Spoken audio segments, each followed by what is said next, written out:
¿Qué tiene que pasar para que las cosas cambien? Porque no ha habido un solo gobierno, ya lo decía al inicio, que tenga una política exitosa en materia migratoria. Alguien que pueda alzar la voz y diga, oigan, en este gobierno, no ha habido una sola. Gracias, senador, por estar con nosotros. Gracias. El senador de este grupo plural, Emilio Álvarez y Casa, y además conocedor de todos estos temas. ¿Qué tiene que pasar? Esa es la pregunta que literalmente me salió del fondo del estómago y el corazón, ¿no? Porque si bien el tema de la migración es un tema que nos ha cruzado, no tengo duda, Sofía, que estamos en el peor momento. Y eso tiene dos fenómenos. Uno de fuera, digamos las crisis en otros países, global, la pandemia, la pobreza, y otro dentro. La política migratoria en México está fundada esencialmente en una gran simulación. Dijo unas 300 organizaciones de la sociedad civil, dijo Amnistía Interna, bueno, estas organizaciones lo que dijeron es la política migratoria de México mata. Y yo le agrego, y viola derechos humanos estructuralmente. Amnistía Internacional dice lo que pasó en Ciudad Juárez es producto de una política migratoria criminal. Punto. Así, punto. Porque mira, no fueron solo los guardias que no abrieron la puerta, no solo fue el fuego, es el infierno que viven los migrantes en este país. Los persiguen, los roban, los torturan, les extorsionan, separan a las familias, esperan meses en Chiapas o en otros puntos del país para tener trámites. Incluso los detienen a pesar de tener cualquier documento migratorio. Incluso hemos recibido denuncias de que una vez que tienen los trámites, la Guardia Nacional se los rompe u otros servidores públicos. A las mujeres las violan, las vejan, separan familias. Es una tragedia en todo el orden y ahora esto de Juárez. Y lo que tenemos es que el presidente responsabiliza a las víctimas, lo que tenemos es que minimizan, fíjate. Ayer nos decían criminalizan la migración. Es así, los tratan como delincuentes, los bajan de camiones, los sacan de hoteles, los quitan de las plazas. Recibimos 330,000 al mes de Estados Unidos, no tienen ni dónde comer ni ir al baño. Hablan de justicia en el Senado y ni siquiera aceptan la comparecencia del secretario de Gobernación y del canciller, ni siquiera de qué clase de simulación estamos hablando, pero en realidad es un profundo sufrimiento. Y mira, no es que no lo supieran, se les dijo. Yo estuve en Tapachula hace unos meses, les dije las condiciones que estaban pasando con una visita del Grupo de Trabajo de Política Migratoria. En el Senado estuvimos con unos 50 migrantes de Venezuela, de Nicaragua, de Honduras, de El Salvador, de Haití. Se les dijo lo que estaba pasando. Estuvimos en Tijuana. Yo estuve en Tijuana con los migrantes. Se les dijo. Saben, pero lo niegan. Y además, en este tema de politizar cualquier situación en lugar de asumir responsabilidades, pues empiezan a echar la culpa, ¿no? Y no hay justo este mecanismo o esta posibilidad de sumar esfuerzos para aniquilar, porque además también hay que recordarlo y decirlo, escuchábamos hace rato en los discursos del propio presidente, vemos que el discurso de inicio de este gobierno con el tema migratorio, claro, cuando les estaban abriendo las puertas, es el contraste de lo que vimos con las acciones que se llevaron a cabo. Las tragedias del pasado no minimizan ni resuelven lo de hoy. Al contrario, se esperaba que este gobierno fuera diferente. Empezó una política migratoria muy distinta. Estaba Tonatiuh Guillén en el Instituto Nacional de Migración. ¿Cuándo fue el quiebre? Cuando este gobierno decidió arrodillarse ante las amenazas de Trump. Y luego con Biden. Y nosotros hacemos el trabajo sucio de recibir a más de 30,000 personas sin tener ni siquiera las condiciones para hacerlo. Eso se llama tercer país seguro. Así es, no quieren aceptar, ¿no? Toda la frontera sur y la frontera norte está inundada. Y en el país se dedican a extorsionar, a exprimir y a maltratar migrantes. En realidad utilizan eufemismos, ¿no? Como decir albergues. No son albergues. Son prisiones. Ya lo dijo la Conferencia del Episcopado Mexicano en esos términos. Son prisiones, pues era una jaula. Y o sea, lo que vimos ahí es una jaula. Es una jaula cuyo mecanismo de seguridad es un candado. Con la absoluta indolencia. Hace 2 semanas la Corte dijo que no se podía tener a personas migrantes detenidas más de 3 días, porque no es un delito migrar. Ahora, ¿en qué condiciones, además de que los tienen detenidos, no? La protesta en Juárez empezó porque no les daban agua durante todo el día. Por eso empezó la protesta. Y lo que necesitamos es que se entienda que si México quiere tener un poco de congruencia entre lo que pide con nuestros paisanos en Estados Unidos, lo que pedimos, que van a trabajar, que no van a robar, que van a huyendo de la pobreza o la violencia, es exactamente aquí con las personas que llegan. Y es muy peligroso que se empiece a detonar un discurso de odio a las personas migrantes. Y cuando los gobiernos no intervienen, ve lo que pasa en Chiapas, por el amor de Dios. En Tapachula la gente duerme y vive en las calles sin comida ni albergue. Uno pregunta, ¿dónde está el gobierno?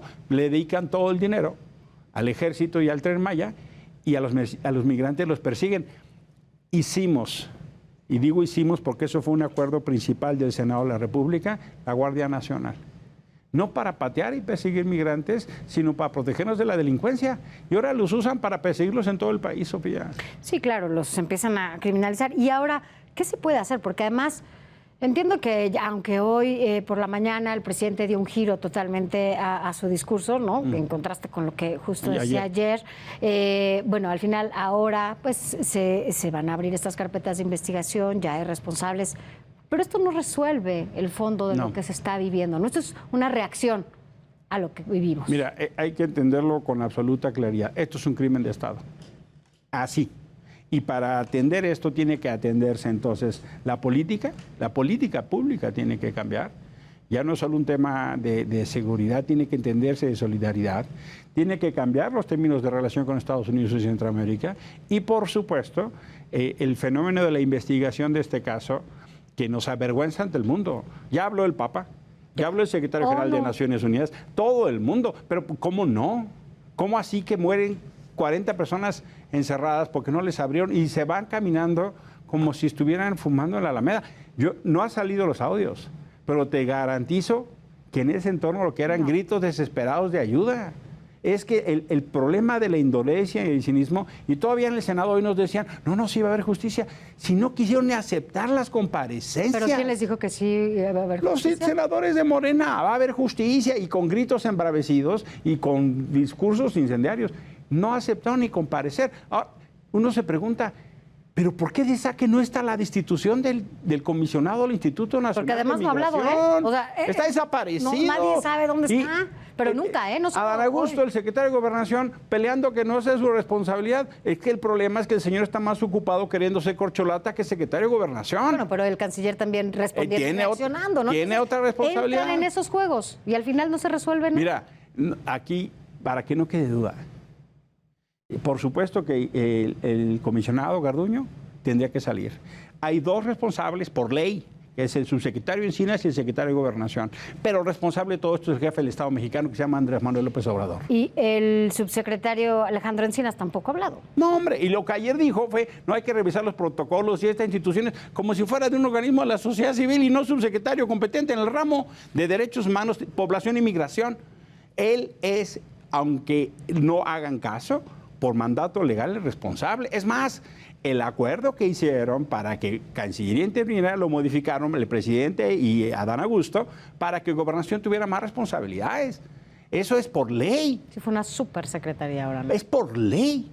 Y ahora resulta que se echan la pelotita porque, claro, están ocupados persiguiendo sus ambiciones y no atendiendo sus responsabilidades. Ahora, más allá de todo eso, que creo que es un general de muchos, ¿no? Esta indignación por la que pues nos da esta tragedia, ¿qué se puede hacer, por ejemplo, desde el Senado? ¿Qué podrían hacer? Convocar, hacer un llamado, no sé, o sea, algo que de alguna manera contribuya a que esto pues no se repita, ¿no? Tuvimos una larga sesión hoy que terminó en lo que te estoy diciendo.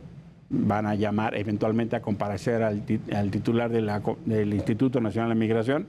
Morena protegió al canciller y al secretario de Gobernación. Les hemos pedido que cambie la política, les hemos pedido que se quiten atribuciones a la Guardia Nacional. No han decidido hacerlo. Esencialmente, ¿qué es lo que va a hacer el Senado? Por lo que les diga el presidente. O sea, ¿estamos atados de manos ante una política migratoria? Mientras López Obrador siga estableciendo un término de acuerdo de hacerle el trabajo sucio a Estados Unidos, lo que vimos en Ciudad Juárez es muy probable que se repita. Y por supuesto que ni lo acepto ni me gusta, no me resigno, claro que no, yo soy de los que en el Senado levantan la voz y señalan. Y acompaño a las organizaciones de la sociedad civil, he estado con los migrantes en todo el país. pero el problema es las definiciones que está tomando el jefe del Estado mexicano. Y por eso te digo que estamos viviendo el peor momento. Como tú bien decías, es un tema que ha cruzado a México en todo momento.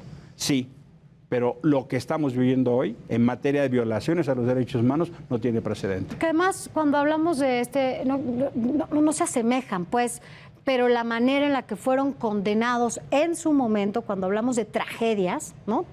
De muertes, como lo fue en el ABC, ¿no? Como fueron los 43 de Ayotzinapa, la reacción en ese momento de esa oposición que hoy justamente está en el poder era otra. Mira. Y es la misma que ahora justo exige que paguen las consecuencias quienes tienen que hacerlo. Con el rigor que se trató y exigió justicia en la guardería ABC y Ayotzinapa, tendría que ser tratado este caso, con ese mismo rigor. Porque en este caso no es una concesión privada, es una instalación del gobierno, del Estado mexicano, es una política pública. Varias de las personas que murieron fueron detenidas enredadas en coordinación con el presidente municipal de Morena de Ciudad Juárez. Los detuvieron y los encerraron. Y supuestamente la Suprema Corte impide eso. Entonces, ¿qué es lo que está pasando? Que tenemos esencialmente la labor desde Chiapas hasta Ciudad Juárez, de detener con filtros a los migrantes, en todos los lugares, en los aeropuertos, en los camiones, en las carreteras, toda la ruta, en todas las rutas. En el aeropuerto tú los ves. Está migración pidiendo papeles y trámites inexistentes. Si no tienes un hospedaje en Juárez, no te dejan entrar, o en Chihuahua, o en Tijuana. Yo lo he visto y me he peleado con los de migración. Me dicen, jefe, pues es que nos lo piden. Usted está pidiendo cosas ilegales. Ya. Pues de verdad deseamos que primero hablen los que tienen que hablar, se esclarezcan, ¿no? Yo en verdad espero, uno, que haya un proceso de justicia, verdad y reparación. Dos, creo que este es un momento privilegiado para exigir y levantar la voz de este gobierno. Este es un momento de indignación donde no nos podemos callar. Y tres, por supuesto que yo soy de las personas que cree que estas cosas se facturan en la urna. Yo, por supuesto, el 24 lo voy a hacer. A mí, porque esta política pública me indigna, me ofende y me lastima. Yo no puedo más que pedirle una disculpa a los países centroamericanos, a los migrantes centroamericanos que pasan a este país y viven todas las vejaciones, en particular si son mujeres y niñas. Son abusadas. Maestro. Vaya que el senador viene enojado con justa razón. Creo que todos estamos en una situación similar. Y además dice dos perlitas muy interesantes. Una, se les dijo, eso es interesante, se les dijo, no hay nada nuevo con todo este asunto. Realmente se ha cantado mucho el tema de la migración. Y por otro lado, otra perlita que se aventó el senador, las tragedias del pasado no minimizan las tragedias del presente. Así es que, pues es una situación complicada esta, y pues es lo que se puede decir al respecto. El humor se queda para otra ocasión. Así es, en esta ocasión todo es distinto. Estamos indignados. ¿No? Si son distintos, que lo demuestren con justicia. Es el momento, ¿no? Todavía de poder hacerlo, senador. Como siempre, muchas gracias. Yo soy y no dejaremos este tema de lado, al contrario, vamos a estar muy de cerca revisando qué pasa y también cuál es la respuesta, ¿no? De los responsables. Así que bueno, gracias.